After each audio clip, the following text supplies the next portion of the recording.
오늘 본문의 말씀은 사순절이면 꼭 묵상을 해보는 귀한 말씀입니다. 사도 바울은 자신을 구세주이신 그리스도를 전하는 복음의 일꾼으로서 여기면서 그리스도를 이방에 전하는데 온 힘을 다하여 수고하고 있음을 밝히고 있습니다. 이러한 자각과 실천을 가지고 사도 바울 선생님은 구원의 복음이 전 세계에 널리 전파되는 하나님의 구속사의 확장에 있어서 주춧돌이 되셨습니다.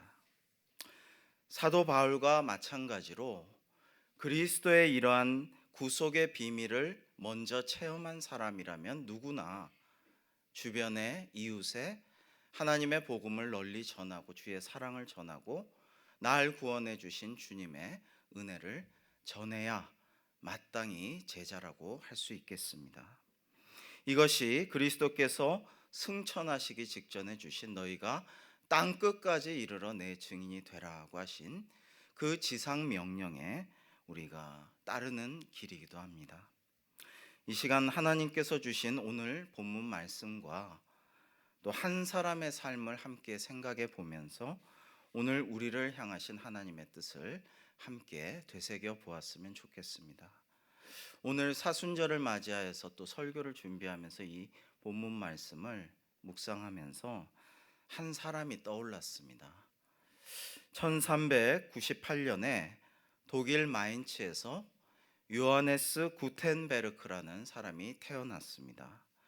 그의 아버지 프릴레 겐스 플라이슈 구텐베르크는 토지와 권력을 가진 부유한 귀족 가문 출신이었고 어머니 엘제 베르히 구텐베르크 역시 존경받는 지주 집안 출신이었습니다. 그래서 이 어려운 이름의 부모를 가진 구텐베르크는 아무 어려움 없이 유복하게 성장할 수 있었습니다. 요즘 말로 하면 금수저였던 것입니다.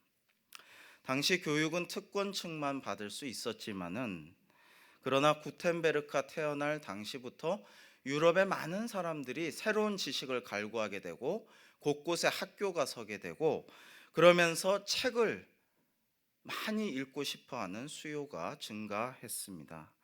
그러나 책은 너무나 부족해서 교사가 이렇게 읽으면은 하늘천 따지하면은 따라하듯이 학동들이 교사의 따라하는 말을 그대로 듣고 답을 같이 얘기하고 책들은 없었던 것이죠. 그 당시 책은 너무나 귀해서 깃털로 된 펜과 잉크로 일일이 그것을 필사하는데 양피지에다가 양이나 염소, 소가죽 이런 가죽을 말려서 가공한 것에다가 일일이 신부나 수도사가 하는 필경사들이 일일이 펜촉에 잉크를 묻혀서 그걸 써서 책을 만드는데 보통 많이 걸리고 어떤 경우엔 한 5개월이나 책 한 권 제본하는데 걸렸다라고 합니다. 그러나 돈도 무척 비쌌지만은 그 책이 보급되는데 시간도 걸리고 너무 귀해가지고 많은 사람들이 책을 구할 수가 없었다라고 합니다. 이러한 때 구텐베르크는 하나님의 말씀인 성서를 참 널리 전하고 싶다. 자기는 마음껏 볼 수 있지만 금수저라 가지고 그러나 많은 사람들이 하나님의 말씀인 성서를 많이 읽고 깨닫고 감동받고 치유받고 구원받고 하나님의 뜻이 뭔지를 좀 제대로 알기를 원하는데 이거 많은 사람들이 좀 읽었으면 좋겠다. 이런 거룩한 열망을 품었습니다. 그리고 하나님께서는 구텐베르크의 이 아름다운 그 열망을 귀하게 여기시고 그를 하나님의 일을 위해서 앞으로 사용을 해 주셨습니다. 구텐베르크는 귀족 계급이다 보니까 많은 재산과 지위를 이미 갖고 있기 때문에 전혀 일할 필요가 없이 공부도 많이 하고 라틴어도 공부하는데 소질이 있어서 나중에 라틴어 성경을 이렇게 인쇄하고 널리 팔아서 배부하는데 그런 소명을 갖게 되었고 그의 아버지는 마인츠시의 시의원이며 그리고 금화 등 주화를 만드는 주조소의 관리였습니다. 그런데 귀족들이 세금 인상안을 마인츠시에 세금을 인상하는 것을 법안을 통과시키자 그 당시에 많은 상인들이 세력을 얻고 있었는데 그 신흥 상인들의 조합인 길드에서 귀족들을 다 쫓아내고 시청을 점거하고 그렇게 하게 됩니다. 그 와중에서 이 구텐베르크의 가족은 졸지의 저택에서 쫓겨나고 시의원에서 쫓겨나고 일자리에서 쫓겨나서 남의 눈을 피해 야반 도주를 해서 숨어 살게 되었습니다. 그런데 이러한 과정 가운데에서 구텐베르크는 낙심하지 않았습니다. 하나님의 소명이 주어졌음을 그는 알고 있었기 때문입니다. 얼마 후에 귀족 계급과 길드가 협정을 맺어서 겨우 고향으로 돌아올 수가 있었는데 구텐베르크도 이제는 먹고 살기 위해서 아버지가 일하던 대우받고 관리로서 존경받던 주조소에서 한낱 금 세공업자 자리를 얻어가지고 거기서 일을 배우기 시작합니다. 그러나 그래도 그는 비관하거나 낙심하지 않았습니다. 왜? 하나님이 주신 거룩한 열망이 있었기 때문입니다. 오늘 말씀 24절 25절에 사도 바울 선생님께서는 우리에게 이렇게 말씀하십니다. 나는 이제 너희를 위하여 받는 괴로움을 기뻐하고 그리스도의 남은 고난을 그의 몸된 교회를 위하여 내 육체에 채우노라. 내가 교회의 일꾼 된 것은 하나님이 너희를 위하여 내게 주신 직분을 따라 하나님의 말씀을 이루려 함이니라. 여러분, 생각해 보면 사도 바울 선생님도 그야말로 금수저였습니다. 그렇죠? 좋은 가문에서 엘리트로서 대학자의 문화에서 촉망받는 사람으로서 공회의 권한도 받아서 그리스도인들을 잡아서 가둘 수 있는 그런 권을 가지고 이렇게 핍박하며 돌아다닐 정도로 권세도 있었습니다. 전형적인 금수저였습니다. 구텐베르크도 어머니 아버지 양가의 권력과 지성과 그리고 많은 토지를 가지고 있었던 금수저였죠. 그러나 하나님의 부르심을 받은 이후로 그 쓰임을 받게 된 이후로 더 잘 되어서 다이아 수저가 된 게 아니라 세상적으로 인간적으로는 오히려 급전직하해서 흙수저가 되는 전락의 길을 걷습니다. 인간적으로는 그렇습니다. 그래서 사도 바울의 고난은 골로새 교인뿐 아니라 모든 이방인에게 복음을 전하기 위한 것이었으므로 참으로 힘들고 크고 고통스러운 것이었습니다. 그럼에도 불구하고 사도 바울이 고난을 기뻐할 수 있었던 까닭은 하나님께서 영광을 받으시리라 확신하였고 또 내세 영광 생명의 면류관 하늘의 상급을 분명히 믿었기 때문입니다. 그의 고난을 통해서 오히려 복음은 더 널리 전파되었기 때문입니다. 구텐베르크 역시 하나님의 말씀인 성서를 널리 전하고자 하는 열망이 가슴속에 있었기 때문에 그는 금수저에서 흙수저로 완전히 전락을 했지만은 자신의 사명을 위해 쉬지 않고 달려갑니다. 그는 그 금세공업자의 일을 열심히 잘 배웠습니다. 그 일을 하는 것이 뭔가 하나님께 큰 영광을 돌리고 나에게 주신 소명이라고 생각했고 그 일을 통해서 하나님이 내게 주신 직분을 따라서 이 고난을 통해서 하나님이 원하시는 일을 할 수 있으리라고 믿었습니다. 그래서 그는 열심히 배우고 또 익히고 그리고 새로운 기술을 개발하기까지 합니다.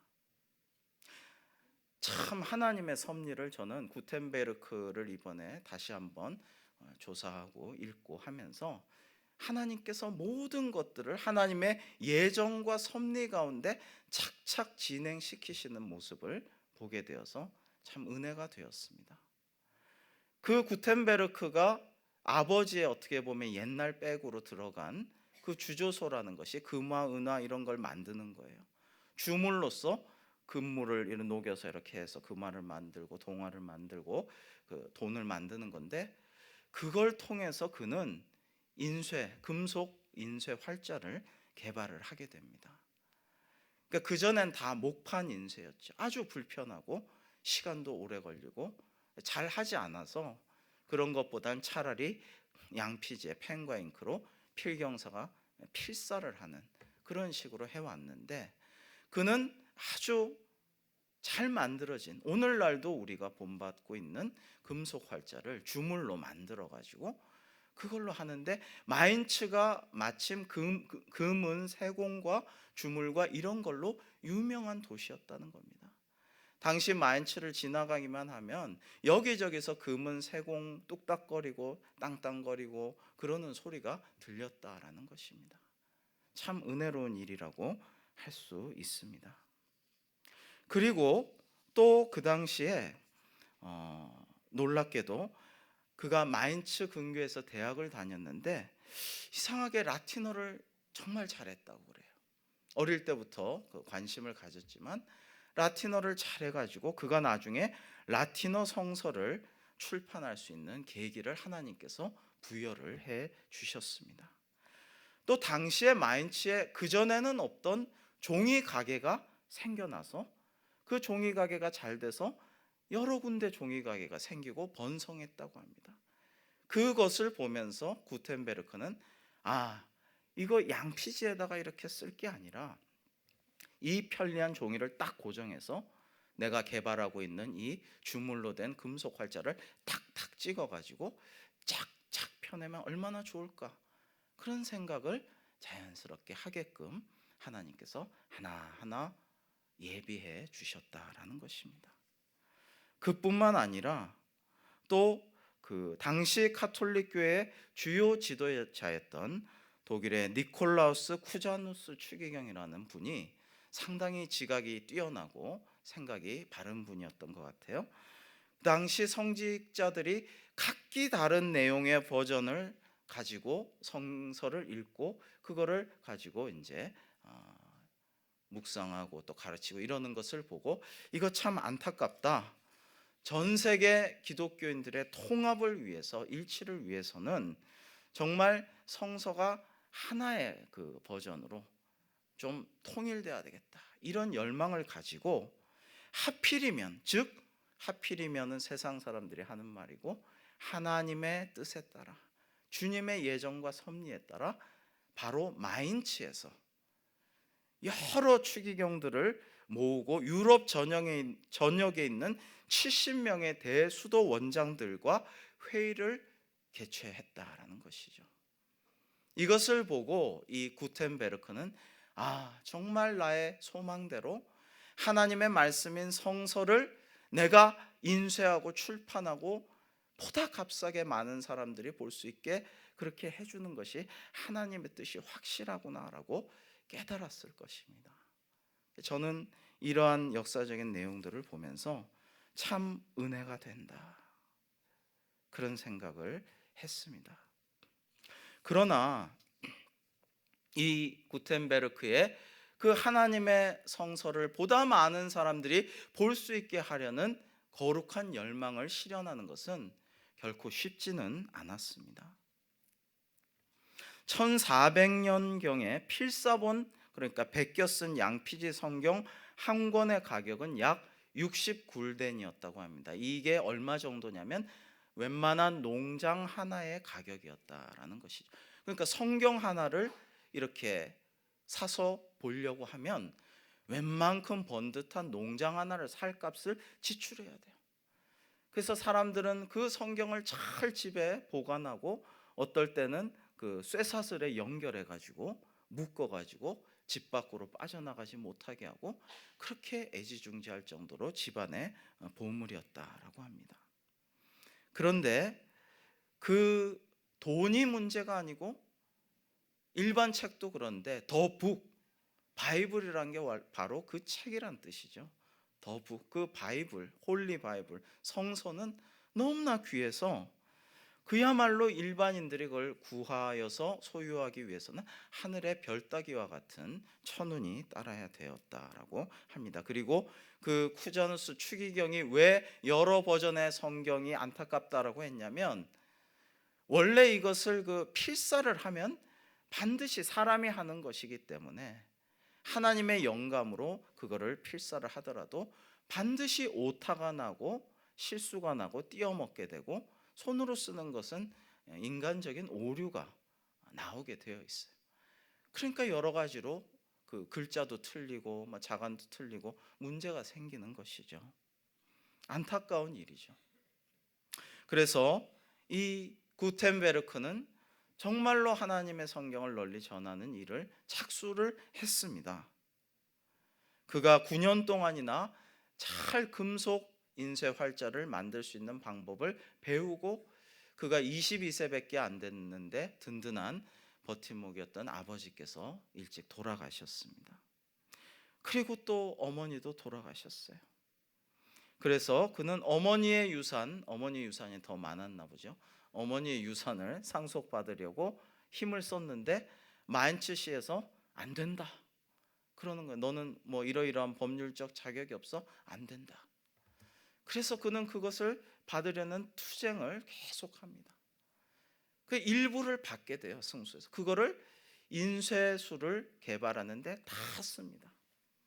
그 다음에 그걸 다 쓰니까 또 이번에는 돈이 떨어지니까 사촌한테 돈을 빌립니다. 그래 그것도 금속 활자를 인쇄하기 위해서 다 씁니다.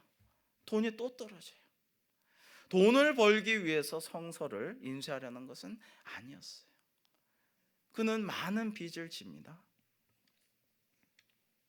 그러다가 아주 그가 잊을 수 없는 악질적인 한 사람을 만납니다. 그는 부유한 사업가이면서 변호사 겸 세공업자 겸 고리대금업자인 요한 푸스트라는 사람을 만나서 돈을 꾸게 됩니다. 근데 그 큰 돈을 꾸었는데 2년 만에 역시 인쇄술을 개발하기 위한 돈에 다 쓰고 맙니다. 그러자 또 돈을 빌려요. 그러니까 이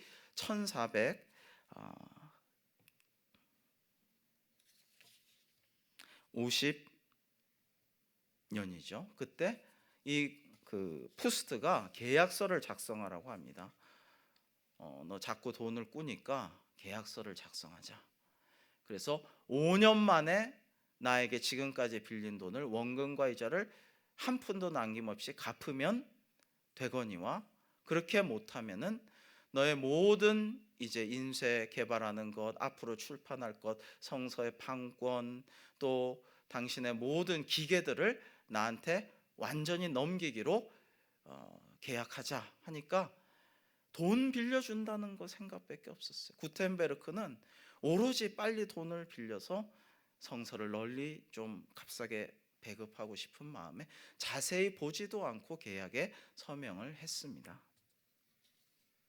그렇게 했는데 정말 열심히 구텐베르크는 밤낮을 잊고 수고를 하여서 드디어 1455년에 유명한 구텐베르크 성서라고 불리우는 42행 성서를 라틴어 성서를 만들어서 수년 전에 만들고 실험하고 다 보았던 것을 출판을 하게 됩니다. 사람들은 너무나 좋아했습니다. 야, 이렇게 깨끗하고 아름답고 좋은 성경이 이렇게 값싼 가격에 우리가 사볼 수 있게 될 줄이야. 너무나 감사해서 많은 사람들이 그것을 애용하게 되었습니다. 이제 구텐베르크는 놀라운 명예와 함께 그 성서를 인쇄해서 보급한 사람으로서 이제 말하자면 돈방석에 앉을 차례가 되었는데 그때가 1455년 말이었어요. 그런데 이때 갑자기 푸스트가 말합니다. 돈 내놔라. 돈과 원금과 이자와 모든 것들을 지금 당장 내놔라. 계약 기간 5년이 딱 넘었다. 그런데 지금 모든 일이 하나님 뜻대로 은혜롭게 됐지만 지금 들어온 돈은 없었어요. 그래서 구텐베르크는 조금만 기다려 달라고 하지만 이 악독한 푸스트는 안 된다고 합니다. 재판에서 모든 것을 다 잃어버린 구텐베르크는 자신의 20여 년 동안 각고의 노력 끝에 만든 그 인쇄기와 인쇄소와 직원들과 모든 것들을, 공장 이런 것들을, 성서의 판권 이런 것들을, 당시엔 특허도 없었으니까 이 푸스트에게 홀라당 다 넘겨주고 맙니다. 여러분, 저는 생각합니다.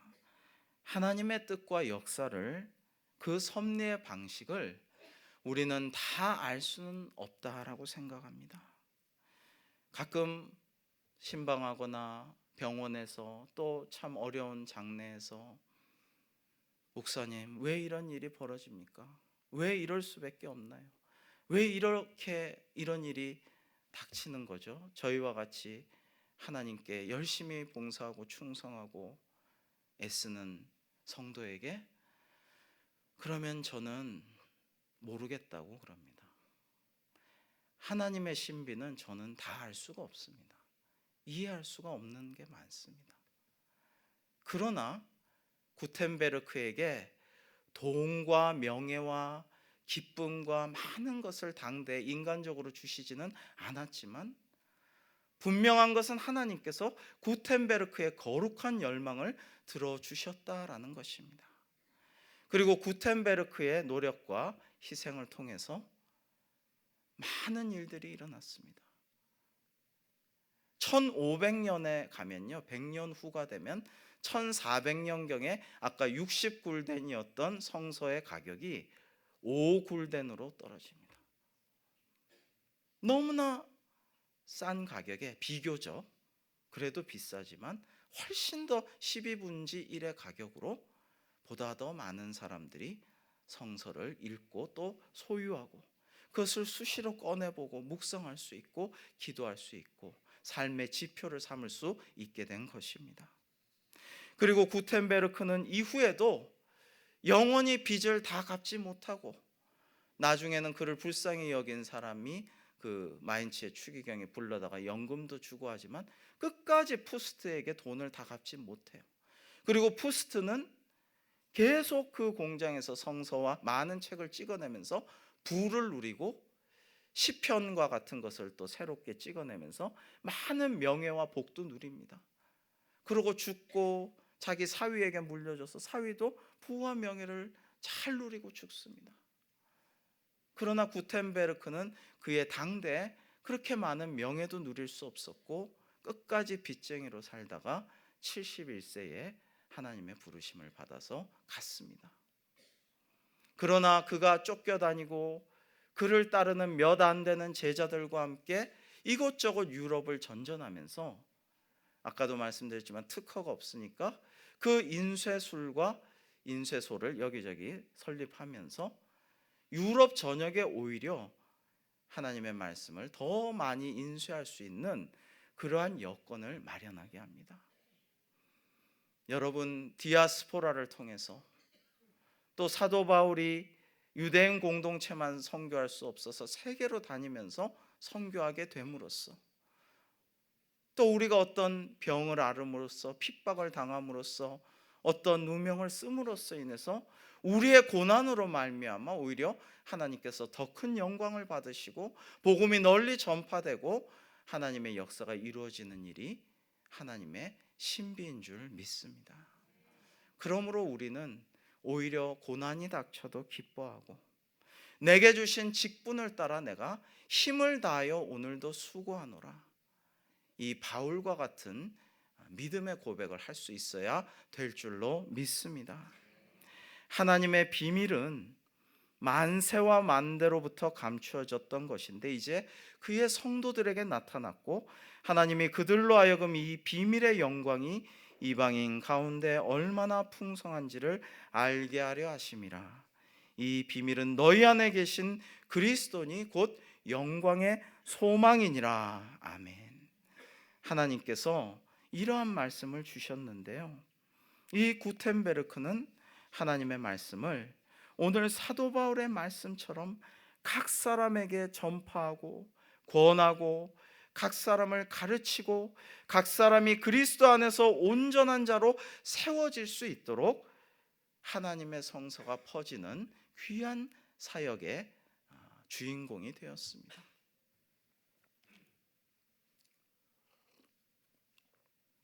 저는 생각합니다. 종교개혁은 루터나 칼빈 같은 사제 출신의 교수, 학자만이, 성직자만이 이루어낸 것이 결코 아니라고 생각합니다. 종교개혁의 첫 번째 1등 공신은 바로 독일의 한 평신도였고 금수저였다가 흙수저가 된 한 인쇄업자 구텐베르크였습니다. 여러분, 하나님의 말씀은 정말로 놀라운 것인데 주님께서는 우리 민족을 너무나 사랑하여 주셔서 우리나라, 우리 민족에게도 하나님의 복음, 그 말씀을 놀라운 기적적인 방법으로 전하여 주셨습니다. 저는 새가족 여러분들 삶과 성서에 대해서 배울 때 항상 이것을 전해줍니다.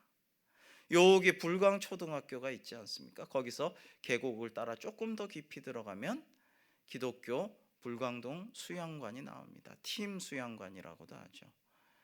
거기 가면은 존 로스 존 맥킨타이어 기념관이라고 되어 있습니다.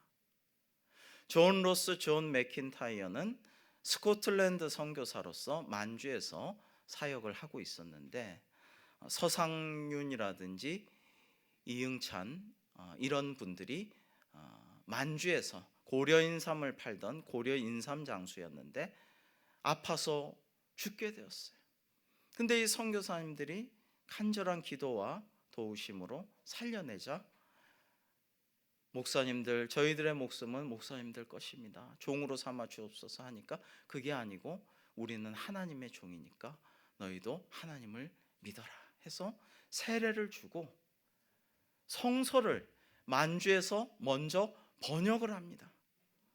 놀라운 일입니다. 우리나라에 내한 선교사가 언더우드 아펜셀러와 같은 정식 선교사가 들어오기도 전에 만주에서 먼저 우리말로 번역을 합니다. 1882년에 누가복음과 요한복음을, 나중에 87년에는 신약 전체를 번역을 합니다. 그래서 권서와 매서, 성서를 권하는 사람, 성서를 파는 사람 해서 이분들이 인삼 대신 성서 번역한 보따리를 들고 그거를 가지고 다시 고국으로 돌아와서 권하기도 하고 팔기도 하면서, 그래서 황해도 작년에는 세문안교회가 세워지기 전에 이미 자생적인 솔례교회가 세워지는 것입니다. 하나님의 놀라운 은혜입니다. 교회사에서는 이것을 조선의 성서 번역과 전파의 북방 루트라고 합니다. 큰 북방 루트가 있으면 남방 루트가 있겠죠. 남쪽에서도 비슷한 시기에 하나님이 역사하셔서 이수정이라는 선비가 일본에 갔다가 쯔다센이라는 농학자 기독교인의 가마를 받고 세례를 받고 또 마가복음 등을 같이 번역을 해가지고 그 성서를, 이미 번역된 조선어 성서를 언더우드 아펜셀러 선교사님이 받아가지고 요코하마를 출발하여서 제물포항을 거쳐 서울로 옵니다. 이걸 남방 루트라고 합니다. 하나님의 말씀인 성서가 이 민족에게는 이미 내한 선교사가 본격적으로 들어오시기도 전에 북쪽을 통해서 남쪽을 통해서 우리말로 번역되어서 들어오는 놀라운 기적적인 은혜를 주셨던 것입니다. 그리하여 오늘날 우리는 세계 2위의 선교 대국이 되었고, 지난주에도 우리가 그런 것을 했습니다마는 널리 전 세계에 땅끝까지 그리스도의 증인이 될 수 있도록 성서를 전파하는 일에 힘쓰는 민족이 되었습니다. 할렐루야. 여러분, 참 은혜로운 일이 아닐 수가 없습니다. 여러분, 오늘 사도 바울 선생님은 참 감동적으로 말씀하고 계십니다. 이를 위하여 나도 내 속에서 능력으로 역사하시는 이의 역사를 따라 힘을 다하여 수고하노라. 사순절이면 늘 묵상하는 오늘 본문의 말씀을 묵상하면서 옛날 구텐베르크가 오늘 골로새서의 본문 말씀도 읽고 기도하고 정성을 다해 인쇄공들과 함께 인쇄하였음이 분명합니다. 그렇지 않겠습니까? 그 모습을 그려보았습니다. 그리고 좋으신 하나님께서 이 말씀이 사도 바울에게서처럼 구텐베르크 그에게도 그대로 임하게 하시고 역사하셔서 이 말씀대로 이루어 주셨다라는 것을 떠올리면서 감사를 드렸습니다. 사랑하는 성도 여러분, 우리도 목사가 아니라도 전도사가 아니라도 장로님이 아니라도 평신도로서 하나님의 말씀을 널리 전하고 그리스도의 사랑과 구속의 은혜를 전하는 일에 사용될 수 있을 줄로 믿습니다. 2014년 일본 최고의 스타트업 CEO, 혁신형 기술과 아이디어 기업을 말하죠. 또 2015년 일본을 구할 기업가 베스트에 뽑힌 사토 가치키라는 이가 이렇게 갈파했습니다. 자본주의는 이제 저물고 가치주의가 도래한다. 그렇다면 그는 그런 말을 안 했습니다만 참된 가치는 무엇입니까? 참된 가치는 무엇인가? 영어의 worship은 가치라는 worth에서 나왔다고 합니다. 우리 인생의 최고 가치는 예배에서 찾을 수 있습니다. 그리고 우리 인생의 최고 가치를 찾을 수 있는 길은 성서에 있는 줄로 믿습니다.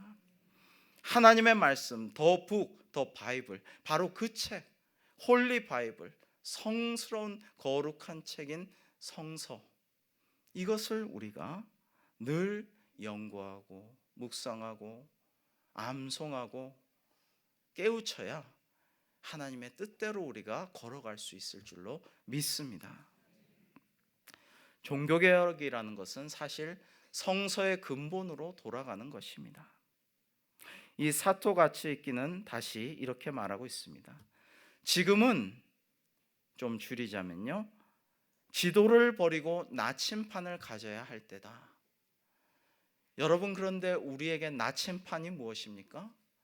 그대로 여기 그려진 대로 가라는 지도가 아니고 그 분명한 방향을 어디서든 설정해줘서 그 방향을 따라가면 살 수 있게 하는 나침판이 우리에게 무엇입니까? 그것은 하나님 말씀인 성서인 것입니다. 우리 영혼에 결코 틀림이 없는 우리 영혼의 참된 내비게이션이 하나님의 말씀인 성경인 것입니다. 그러므로 우리는 3월을 맞이하여 성서대학을 열심히 들어야 할 줄로 믿습니다. 네, 이렇게 귀결이 되죠. 그래서 3월을 맞아서 성서대학과 사역이 일제히 개강합니다. 담임 목사님을 비롯한 모든 강사 및 인도자들, 또 섬기시는 분들께 성령 충만함을 주옵시고 귀한 은사를 더하여 주시옵소서. 참여하시는 모든 분들께 놀라운 은혜와 감동과 변화가 일어나기를 주님의 이름으로 축원합니다. 우리도 사도 바울처럼 구텐베르크처럼 하나님께서 우리에게 주신 귀한 직분을 따라서 하나님의 말씀을 이루려 날 위해 고난당하시고 십자가에서 죽으시고 내 죄를 대속하신 그리스도의 남은 고난을 내 몸에 그의 몸된 교회를 위해 채움으로써 하나님께 영광 돌리는 우리 모두가 될 수 있기를 주님의 이름으로 축원합니다. 기도하겠습니다.